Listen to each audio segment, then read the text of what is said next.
लगातार केस आने जारी ने, बादस्तूर जारी ने। इस करके ਇਹ ਵੀ ਉਮੀਦ ਕੀਤੀ ਜਾ ਸਕਦੀ ਹੈ ਕਿ ਇਸ ਤੇ ਵੀ ਕੋਈ ਵੱਡੀ ਜਾਣਕਾਰੀ ਜਾਂ ਕੋਈ ਵੱਡਾ ਐਲਾਨ ਪ੍ਰਧਾਨ ਮੰਤਰੀ ਕਰ ਸਕਦੇ ਨੇ। ਉਸ ਤੋਂ ਇਲਾਵਾ ਕਿਸਾਨੀ ਦਾ ਮੁੱਦਾ। देशवासियों नमस्कार। कोरोना के खिलाफ लड़ाई में जनता कर्फ्यू से लेकर आज तक हम सभी भारतवासियों ने बहुत लंबा सफर तय किया है।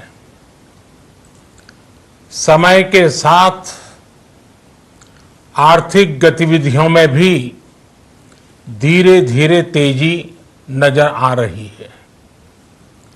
हम में से अधिकांश लोग अपनी जिम्मेदारियों को निभाने के लिए, फिर से जीवन को गति देने के लिए रोज घरों से बाहर निकल रहे हैं। त्योहारों के इस मौसम में बाजारों में भी रौनक धीरे धीरे लौट रही है, लेकिन हमें ये भूलना नहीं है कि लॉकडाउन भले चला गया हो, वायरस नहीं गया है।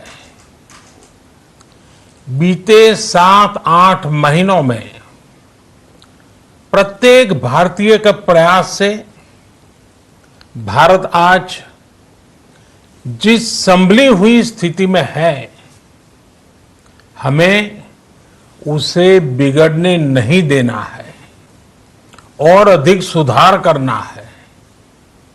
आज देश में रिकवरी रेट अच्छी है, फैटेलिटी रेट कम है।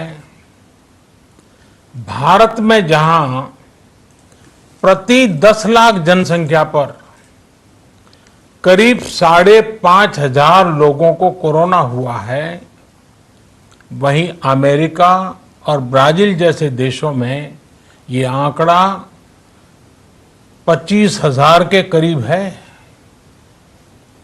भारत में प्रति 10 लाख लोगों में मृत्यु दर 83 है, जबकि अमेरिका, ब्राजील, स्पेन, ब्रिटेन जैसे अनेक देशों में ये आंकड़ा 600 के पार है। दुनिया के साधन संपन्न देशों की तुलना में भारत अपने ज्यादा से ज्यादा नागरिकों का जीवन बचाने में सफल हो रहा है। आज हमारे देश में कोरोना मरीजों के लिए 90 लाख से ज्यादा बेड्स की सुविधा उपलब्ध है।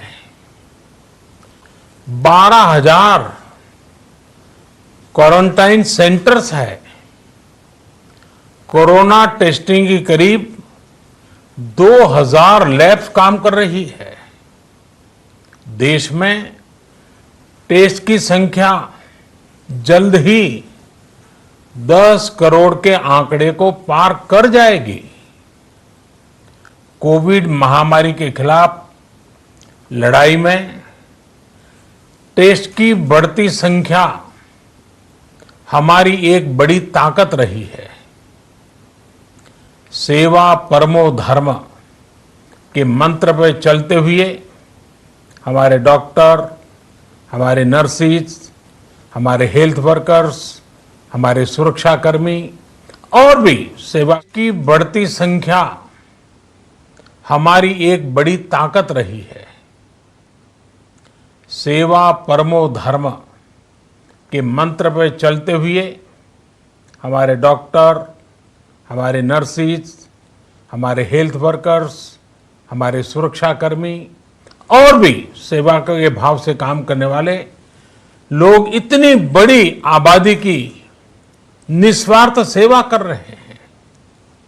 इन सभी प्रयासों के बीच ये समय लापरवाह होने का नहीं है।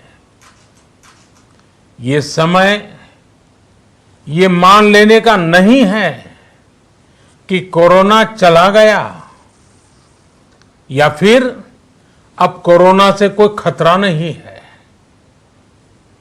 हाल के दिनों में हम सब ने बहुत सी तस्वीरें, वीडियो देखे हैं जिनमें साफ दिखता है कि कई लोगों ने अब सावधानी बरतना या तो बंद कर दिया है या बहुत ढिलाई ले आए हैं। ये बिल्कुल ठीक नहीं है। अगर आप लापरवाही बरत रहे हैं, बिना मास्क के बाहर निकल रहे हैं, तो आप अपने आप को, अपने परिवार को, अपने परिवार के बच्चों को, बुजुर्गों को उतने ही बड़े संकट में डाल रहे हैं। आप ध्यान रखिए, आज अमेरिका हो या फिर यूरोप के दूसरे देश, इन देशों में कोरोना के मामले कम हो रहे थे, लेकिन अचानक से फिर से बढ़ने लगे हैं और चिंताजनक वृद्धि हो रही है। साथियों, संत कबीरदास जी ने कहा है, पक्की खेती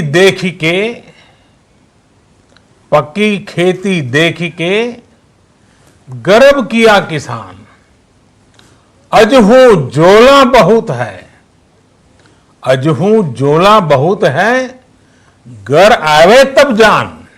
अर्थात कई बार हम पकी हुई फसल देखकर ही अति आत्मविश्वास से भर जाते हैं कि अब तो काम हो गया, लेकिन जब तक फसल घर न आ जाए तब तक काम पूरा नहीं मानना चाहिए। यही कबीरदास जी कह के गए हैं। यानी जब तक सफलता पूरी न मिल जाए, लापरवाही नहीं करनी चाहिए। साथियों, जब तक इस महामारी की वैक्सीन नहीं आ जाती, हमें कोरोना से अपनी लड़ाई को रत्ती भर भी कमजोर नहीं पड़ने देना है। बरसों बाद हम ऐसा होता देख रहे हैं कि मानवता को बचाने के लिए युद्ध स्तर पर पूरी दुनिया में काम हो रहा है। अनेक देश इसके लिए काम कर रहे हैं। हमारे देश के वैज्ञानिक भी वैक्सीन के लिए जी जान से जुटे हैं। भारत में अभी कोरोना की कई वैक्सीन पर काम चल रहा है। इनमें कुछ एडवांस स्टेज पर हैं, आशास्पद स्थिति दिखती है। साथियों, कोरोना की वैक्सीन जब भी आएगी, वो जल्द से जल्द प्रत्येक भारतीय तक कैसे पहुंचे, इसके लिए भी सरकार की तैयारी जारी है। एक एक नागरिक तक वैक्सीन पहुंचे, इसके लिए तेजी से काम हो रहा है। साथियों, रामचरितमानस में बहुत ही शिक्षाप्रद बातें हैं, सीखने जैसी बातें हैं, लेकिन साथ साथ अनेक प्रकार की चेतावनियां भी हैं। जैसे रामचरितमानस में बहुत बड़ी बात कही गई है, रिपु रुज पावक पाप। रिपु रुज पावक पाप, प्रभु अहि गनीय न छोट करी। अर्थात आग, शत्रु, पाप यानी कि गलती और बीमारी, इन्हें कभी छोटा नहीं समझना चाहिए। जब तक इनका पूरा इलाज न हो जाए, इन्हें हल्के में नहीं लेना चाहिए। इसलिए याद रखिए, जब तक दवाई नहीं तब तक ढिलाई नहीं। त्योहारों का समय हमारे जीवन में खुशियों का समय है, उल्लास का समय है। एक कठिन समय से निकलकर हम आगे बढ़ रहे हैं। थोड़ी सी लापरवाही हमारी गति को रोक सकती है, हमारी खुशियों को धूमिल कर सकती है। जीवन की जिम्मेदारियों को निभाना और सतर्कता, ये दोनों साथ साथ चलेंगे तभी जीवन में खुशियां बनी रहेगी। 2 गज की दूरी, समय समय पर साबुन से हाथ धुलना और मास्क लगाना, इसका ध्यान रखिए। और मैं आप सबसे करबद्ध प्रार्थना करता हूं, आपको मैं सुरक्षित देखना चाहता हूं, आपके परिवार को सुखी देना चाहता हूं। ये त्योहार आपके जीवन में उत्साह और उमंग भरे ऐसा वातावरण चाहता हूं। और इसलिए मैं बार बार हर देशवासी से आग्रह करता हूं। मैं आज अपने मीडिया के साथियों से भी, सोशल मीडिया में जो सक्रिय हैं उन लोगों से भी बड़े आग्रह से कहना चाहता हूं कि आप जागरूकता लाने के लिए, इन नियमों का पालन करने के लिए जितना जन जागरण अभियान करेंगे, ये आपकी तरफ से देश की बहुत बड़ी सेवा होगी। आप जरूर हमें साथ दीजिए, देश के कोटि कोटि जनों को साथ दीजिए। मेरे प्यारे देशवासियों, स्वस्थ रहिए,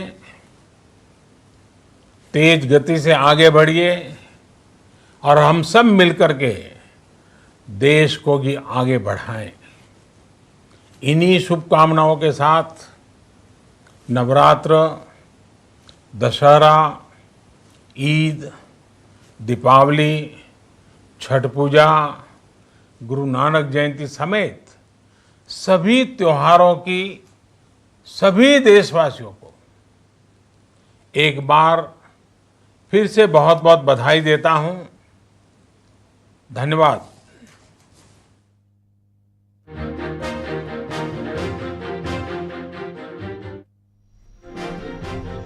ਤਾਂ ਪ੍ਰਧਾਨ ਮੰਤਰੀ ਦੇ ਵੱਲੋਂ ਸੰਬੋਧਨ ਕੀਤਾ ਗਿਆ ਤੇ ਸੰਬੋਧਨ ਦੇ ਵਿੱਚ ਜਿੱਥੇ ਤਿਉਹਾਰਾਂ ਦਾ ਜ਼ਿਕਰ ਸੀ ਤਾਂ ਉੱਥੇ ਹੀ ਜ਼ਿਕਰ ਕਰੋਨਾ ਦਾ ਤੇ ਪ੍ਰਧਾਨ ਮੰਤਰੀ ਨੇ ਦਾ ਜ਼ਿਕਰ ਕੀਤਾ ਕਿ ਕਰੋਨਾ ਦੀ ਬਿਮਾਰੀ ਬੇਸ਼ੱਕ ਇਸ ਸਮੇਂ ਸਾਨੂੰ ਲੱਗ ਰਿਹਾ ਕਿ ਬਹੁਤ ਘਟੀ ਹੈ ਦੇਸ਼ ਦੇ ਵਿੱਚ, ਪਰ ਖਤਰਾ ਅਜੇ ਟਲਿਆ ਨਹੀਂ ਹੈ। ਤੇ ਇਹ ਵੀ ਕਿਹਾ ਕਿ ਕਰੋਨਾ ਵੈਕਸੀਨ ਦੇ ਉੱਤੇ ਲਗਾਤਾਰ ਕੰਮ ਚੱਲ ਰਿਹਾ ਹੈ, ਜਦੋਂ ਆਏਗੀ ਹਰ ਦੇਸ਼ਵਾਸੀ ਤੱਕ ਉਸ ਨੂੰ ਜ਼ਰੂਰ ਤੇ ਜਲਦ ਪਹੁੰਚਾਇਆ ਜਾਵੇਗਾ। ਤਾਂ ਪ੍ਰਧਾਨ ਮੰਤਰੀ ਨੇ ਜੋ ਕੁਝ ਕਿਹਾ ਉਸ ਦਾ ਅਸੀਂ ਤੁਹਾਨੂੰ ਇਸ ਸਮੇਂ ਹਾਲ ਦੱਸ ਰਹੇ ਹਾਂ। ਪ੍ਰਧਾਨ ਮੰਤਰੀ ਦਾ ਸੰਬੋਧਨ ਪੂਰੇ ਦੇਸ਼ ਦੇ ਨਾਮ ਤੇ ਪ੍ਰਧਾਨ ਮੰਤਰੀ ਨੇ ਜ਼ਿਕਰ ਕੀਤਾ ਕਿ ਸਾਡੇ ਦੇਸ਼ ਨੇ ਕਰੋਨਾ ਦੇ ਨਾਲ ਜਿਸ ਤਰੀਕੇ ਨਾਲ ਜੰਗ ਲੜੀ ਹੈ, ਉਸ ਦਾ ਨਤੀਜਾ ਇਹ ਹੈ ਕਿ ਰਿਕਵਰੀ ਰੇਟ ਪੂਰੇ ਦੇਸ਼ ਦੇ ਵਿੱਚ ਬਹੁਤ ਜ਼ਬਰਦਸਤ ਰਿਹਾ ਹੈ। ਮੌਤ ਦਰ ਪੂਰੀ ਦੁਨੀਆ ਨਾਲੋਂ ਹਿੰਦੁਸਤਾਨ ਦੇ ਵਿੱਚ ਬਹੁਤ ਘੱਟ ਰਿਹਾ ਹੈ। ਤੇ ਦੇਸ਼ ਦੇ ਨਾਮ ਸੰਬੋਧਨ ਦੇ ਵਿੱਚ ਪ੍ਰਧਾਨ ਮੰਤਰੀ ਲਗਾਤਾਰ ਜਿਸ ਤਰ੍ਹਾਂ ਪਹਿਲਾਂ ਅਪੀਲ ਕਰਦੇ ਆਏ ਨੇ, ਇੱਕ ਵਾਰ ਫਿਰ ਉਹਨਾਂ ਦੇ ਵੱਲੋਂ ਅਪੀਲ ਕੀਤੀ ਗਈ ਕਿ ਅਜੇ ਖਤਰਾ ਟਲਿਆ ਨਹੀਂ, ਸਾਨੂੰ ਅਜੇ ਵੀ ਤਿਆਰ ਰਹਿਣਾ ਹੋਵੇਗਾ, ਸਾਨੂੰ ਅਜੇ ਵੀ ਇਹਤਿਆਤ ਵਰਤਣੇ ਹੋਣਗੇ, ਸਾਨੂੰ ਅਜੇ ਵੀ ਸਾਰੀਆਂ ਚੀਜ਼ਾਂ ਦਾ ਧਿਆਨ ਰੱਖਣਾ ਹੋਵੇਗਾ। ਤਾਂ ਕਰੋਨਾ ਨੂੰ ਲੈ ਕੇ ਪ੍ਰਧਾਨ ਮੰਤਰੀ ਦੇ ਵੱਲੋਂ ਇਹ ਸੰਬੋਧਨ ਕੀਤਾ ਗਿਆ ਤੇ ਉਹਨਾਂ ਨੇ ਕਿਹਾ ਕਿ ਕਰੋਨਾ ਦੇ ਖਿਲਾਫ ਲੜਾਈ ਅਜੇ ਵੀ ਲੰਬੀ ਹੈ। ਮਤਲਬ ਕਰੋਨਾ ਵੈਕਸੀਨ ਦਾ ਇੰਤਜ਼ਾਰ ਜ਼ਰੂਰ ਕੀਤਾ ਜਾ ਰਿਹਾ ਹੈ। ਪ੍ਰਧਾਨ ਮੰਤਰੀ ਨੇ ਇਹ ਵੀ ਕਿਹਾ ਕਿ ਅਸੀਂ ਦੇਸ਼ ਦੀ ਸਰਕਾਰ, ਦੇਸ਼ ਦੇ ਸਾਇੰਟਿਸਟ, ਡਾਕਟਰਾਂ ਦੀਆਂ ਟੀਮਾਂ ਲਗਾਤਾਰ ਇਸ ਵੱਲ ਵਧ ਰਹੀਆਂ ਨੇ। ਬਹੁਤ ਅੱਗੇ ਸਾਡੀ ਰਿਸਰਚ ਪਹੁੰਚ ਚੁੱਕੀ ਹੈ, ਪਰ ਅਜੇ ਤੱਕ ਕਰੋਨਾ ਦੀ ਵੈਕਸੀਨ ਤਾਂ ਨਹੀਂ ਆਈ। ਉਹਨਾਂ ਨੇ ਕਿਹਾ ਕਿ 90 ਲੱਖ ਤੋਂ ਜ਼ਿਆਦਾ ਬੈੱਡ ਇਸ ਸਮੇਂ ਹੈਗੇ ਨੇ ਪੂਰੇ ਦੇਸ਼ ਦੇ ਵਿੱਚ। ਕਰੋਨਾ ਖਿਲਾਫ ਲੰਬੀ ਲੜਾਈ ਹੈ ਜੋ ਫਿਲਹਾਲ ਦੇਸ਼ ਲੜ ਰਿਹਾ ਹੈ।